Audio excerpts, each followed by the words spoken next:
All right, so we're here with Paul and Fred. Guys, congrats on the win. Thank you. Thank you. Great playing. What did you guys feel was kind of the key to victory today? Paul, why don't you go ahead and start? Yep. I think the first set, that's very classic, our type of tennis. Aggressive, run it down, run it in your face, be taking the pressure and putting it on them. And I think it started to mount. Somewhere in the first set, they started to change a little bit, and it affected us, but we were able to finish that set out. They carried that over into the second set, and we were a little bit off pace, rethinking a little bit. Then the pressure gets to you a little bit, and you push yourself a little bit. After that, I think right about mid-set, one of the talking, we recognized consistency and just smile a little bit, have a little fun. The game came back, and we were able to get control and finish it out. Yeah, I would agree, and I would add to that we didn't panic when we were down. You know, in the first set we were up, I think 4-1, and then they started making a comeback, and we didn't panic. We said, stick to your guns, play your game, just maybe throttle down a little bit, get some more balls in play, and that really made a big difference. You know, we were able to pull out that break, and then, I pulled out my serve, and then they pulled out the break, and then we kind of lost it a bit at second set there, but again, we regrouped, get back in your game, stop making dumb decisions, get the balls in play, and that helped out dramatically. And your double faulting in serves was phenomenally placed because we still held. Yeah, exactly. That was quite a hole. It worked out well. Yeah. So if I remember correctly, you were down love 2 and break point. Yes. Is that at the beginning of the second set? Yep. So thinking back to that, obviously a pivotal moment there. If you were to go down love 3, was it the focus on consistency? Do you think that allowed you to kind of? What do you think allowed you to get back into it? We typically, my partner finds a nice way to get us on holes during the second set. Yeah. So we've been there 1,000 times before. Yeah, it's nothing. And it's nothing new. So that's the beauty of playing with someone consistently is you have faith. Even if we were down 0-3, we've been there before and done it. So. Again, if you could take the pressure off with knowing your partner, that makes a big difference. Yeah, and I was serving at that point, and I have just a history of hitting a lot of double faults in 1 or 2 games, and so having done that for years now, it doesn't bother me. It doesn't get in my head. I know just keep hitting my serve. I'm gonna, do my toss, do my jump, aim at my target and hit it, and just not let it get to me. So we just kept plugging away, and it worked out. Yeah, you seem pretty confident with your serve there. Like being in a love 40 hole doesn't really bother you. You can serve your way out of it. Yeah. That's good. Another thing that jumped out to me is the two of you are obviously really comfortable throwing in a lot of different looks. Like you'll do I formation. We saw a double back a couple times. What advice do you have for people watching who maybe, especially people who don't necessarily play with the same person, every match or every week? What's your advice for people on how to get a little more comfortable with using those different formations? Yeah. The last thing you want to do is practice something like that in a match. So we do a lot of practice matches. So throw out a set where you just, don't play for winning, play for learning and trying to figure out how you can play 2 back, try different stuff. That's where you get your practice. If you do it in a match, it won't feel right. So that's my 2 cents. Yeah, I would agree. Definitely practice everything in a match-like situation. But also, I think reading, watching your website, getting an idea of why you're doing something, what the strategy is, and not just doing it because you saw it on TV makes a big difference. Yeah, and a lot of it comes down to trying to figure out the right timing. My serve was struggling here and there, and so we decided, well, why keep doing the same thing and give them the same look? So we changed it up a little bit, just enough, and I think it threw Steve. He was trying to go down the line when he shouldn't have, and those types of things. And we got the free points that I needed on my serve. Early in that second set, you went 2 back, like almost immediately. Was that just to try something? Just a look, yes. Not kind of get in their head, maybe. Right. Okay, we were Jim's talking about that. got a good forehand return. Yeah. And just giving them something different, and hopefully see if we can get a free point. Sure. Awesome. Well, thank you so much. Any other questions, Scott? Question is, how did you feel like playing in front of the cameras affected your game? Did you feel like extra pressure from it? We had done it once before, so we got a little bit of our butterflies out then.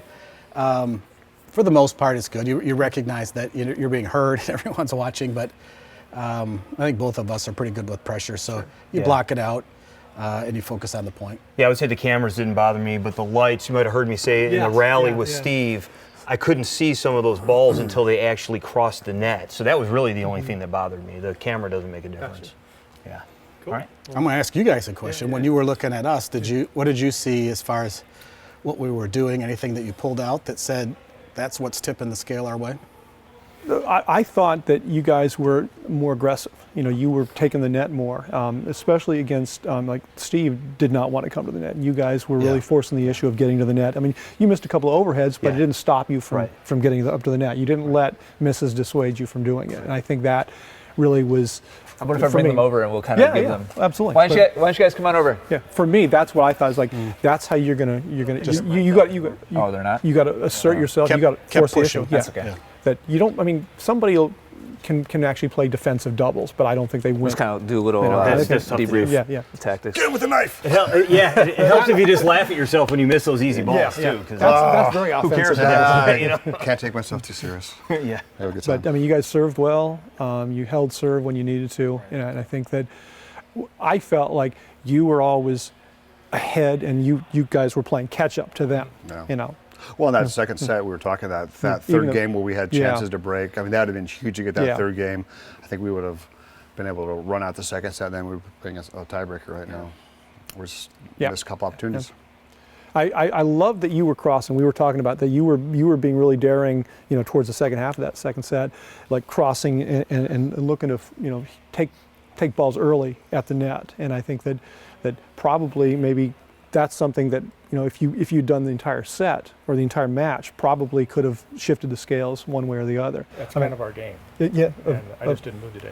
I commented that it seemed like you were retreating. I'm used to Steve getting a lot of balls over the middle and just boom. Yeah. We were able Putting away. to pin you back further, Yeah. which opened the court up for us.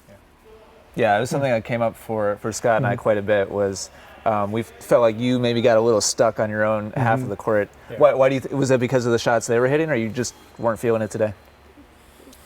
Not feeling it, which is hard to quantify. Sure.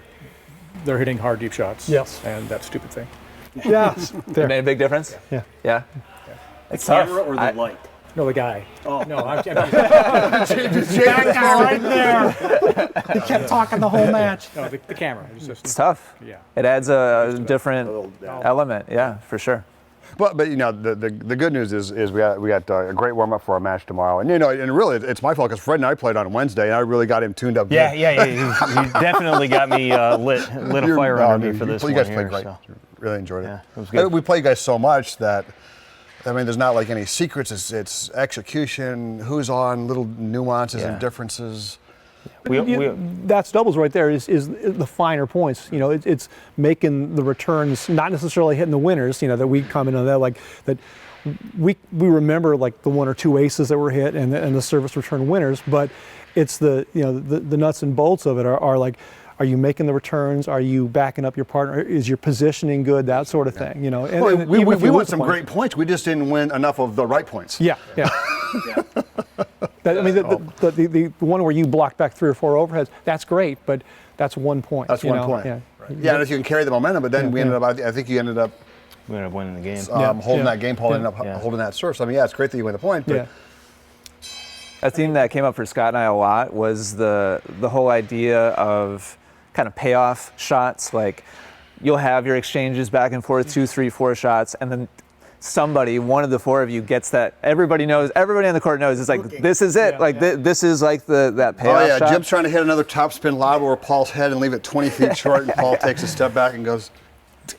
Right, and it's like. Ugh. Especially, I think, for the level you guys are at now, where you all have weapons, you all understand positioning, you all know how to anticipate, and like you understand the courts and where to move and that sort of thing.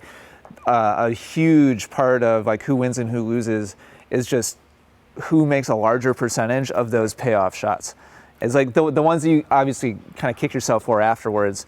If we just took those points, I don't know, I would guess those points that somebody had a clear opportunity and missed. It's probably 15 or 20% of total, like the total match. Or you make the daring move and you go, but then you hit it right back to Paul or Fred. I'm like, geez. Exactly. I made the spot in the right spot. I didn't hit a good volley or an angle off or something. Just converting on the obvious shots, like if you can tip 5% of those in your direction, then it's a comfortable win. It totally changes the dynamic of the match. And a lot of those misses, Scott and I were talking a lot about footwork, and there were multiple times where somebody had like that opportunity shot, and it was like around the service line or maybe a step or 2 inside, and just allowed the ball to come to them instead of taking the initiative with the feet, and doing more with the feet instead of the hands, basically. Right. That theme came up quite a few times. And well, I know we're telling ourselves that too, because I hear that in my head. Step forward instead of just waiting for it and trying to do that. Right. And that's something you can drill. That's something that if, like, game that I like to play with some friends is all 4 of us at the service line and we all close. Just keep closing. That and you can't leave the service box. It might get a little dicey. Somebody might take one in the hip or something like that. But you quickly train yourself, to trust your hands and close with your feet. If you swing, you end up losing. Also trains you to be soft when the the ball gets, because if you're firm when the ball is low, you get hit in the hip a lot more. Not smacking Well, an that easy and a lot of times you end up taking the volley. racket back too far. Right. You just need this, your feet and this, and it makes a big difference. When you discover the shorter, most important, shorter and simpler is better. Yeah, the most important thing is to keep the ball low. You don't have to hit it hard. You keep it low, then you'll always have the opportunity to put the ball away next. Yeah. So. Another thing that comes to mind for me, Scott and I think both felt like you two did a better job of presenting different looks. We would have liked to see you guys do a little more in terms of planned poaches, crossing different form. You threw in Australian formation, I think 1 point, maybe 2. Once or twice, Yeah, we would have liked to see a little bit more of that to challenge their returns a little bit more. Give them a different look. Something that, right. Just don't let them get into as much of a rhythm or as comfortable. Just to remind them that you're there to disrupt them. That, and then really that's the game, is how can you play your best shot to their worst shot? Make them hit their worst shot. Doubles is so much fun, though. It's fun watching you guys play. A lot of fun. Any other themes? You guys get to see all our commentary too. Well, good. Enjoy that. Yeah. Just off the top of my head, nothing really. Just other than, the thing I know about doubles is that it's a roller coaster ride a lot of times if you're evenly matched. And what I liked about all of you guys was that you did a really good job of being a support system for the other guy. Yeah, we commented on that a lot. Yeah. That's huge. That if you betray some sort of disappointment with your partner, you can just go south quickly. But and we all miss. And that's good to remember. Well, and again, that's the beauty of playing with somebody. Is he knows I'm going to miss a lot. It's okay. You're going to give me 4 games where I'm going to want to scream, but I don't. But I've been there before, and I also know he can mentally pull it together. So I don't need to come and be on him.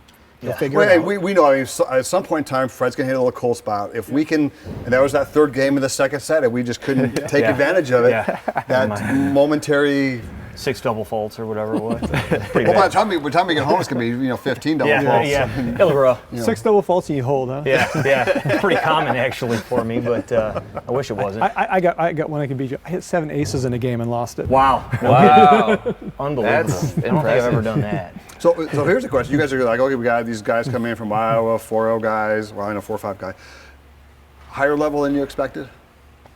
In terms of quality? Well, I've seen you guys play as before. he's looking for a compliment. Well, no, just you see a lot of different matches and guys in UST matches and stuff playing. When I walked in and watched you guys warm up, I thought, what level are these guys? And you told me you guys were playing 4.0. I was like, okay. That you guys are high-level 4.0s for sure. Yeah. No, bigger weapons than the average 4.0 for sure. A little better movement. Yeah, and watching how the point play unfolded, and like how you were in pressure, I was like, okay, I could see you guys, like passing for 4.0 there, but you've got 4.5 type games though.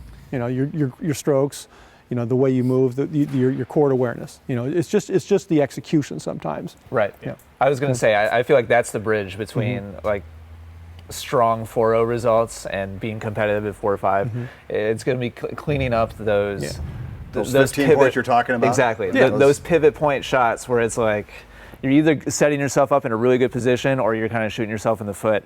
At 3.5, 4.0, it's just like a game of which team is going to shoot themselves in the foot, more often. And you get closer to 4.5, and those pivotal shots just don't get missed very often. And anymore. I see at the 4.5 level, there's a little bit more winners, cross-court angle shots, top spin lob winners, those types of things. And we're getting there, but those are the finesse things that make the difference. Well, the thing that we do as well is when we get together, I mean, after matches, we watch each other play, and when we do practice and stuff, we talk about things as well. It's not, we show up for matches, we play, and then we bug out in a car. So we do a lot of stuff together, talking and. Well, you're quantifying what you're doing, which that you're making it less of some sort of magical thing than a process, and when you make it a process, you improve. I know we're light years beyond where we were 2-3 years ago. Everybody's. Well, how long have you guys been playing, if you don't mind me asking? Started playing 2008. Oh, so I started playing USTA tennis. Okay, but like the game itself, how long have you been playing? Maybe 20 years. I think I started in the late 30s or whatever. Okay. Just playing casually, and then a guy got me to go to a drill, a USTA drill, and then before I knew it, I was on the team. And then before I knew it, then I was 4-0. Then I was captain. I played in high school, but then I quit for 36 years. I picked it up 5 years ago. Welcome back. Welcome back. 35 years. I started when I was 3 and took 10 years off for medical school and residency, and started up again about 10 years ago. Okay, nice. Started when you were 3? Yeah. And 10 years of residency? That's why I'm good at missing a lot of balls. I'm just trying to do your math, Fred. Yeah. We've got some guys that are in medical school right now that I call them regularly. Can you get out? Can you get out? And they want to so badly, but it's hard. Extremely difficult. Yeah.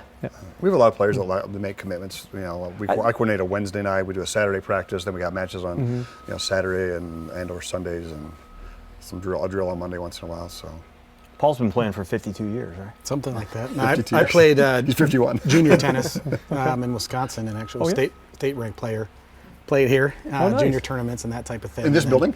Literally in this building. Okay. Yeah. Oh, wow. So you knew all the spots to hit. Played college tennis, and then took some time off and got back into it once the kids got going. Nice. So where'd you play college? UW Stout. Cool. So kind of varied experiential levels. Nice. Love a tennis, man. It's great. That I've been playing nonstop for 40 years, and I'm rabid. I dream about it still. So good for you guys. Well, Scott and I mentioned it many times during the match, but we just want to say thank you, and we really respect you guys a lot for coming out here on the court. It really is. It's a completely different experience than a normal, competitive environment. So thank you for putting yourselves out there and. Yeah, thanks again for having us. It was good experience. Yeah, it was a lot of fun.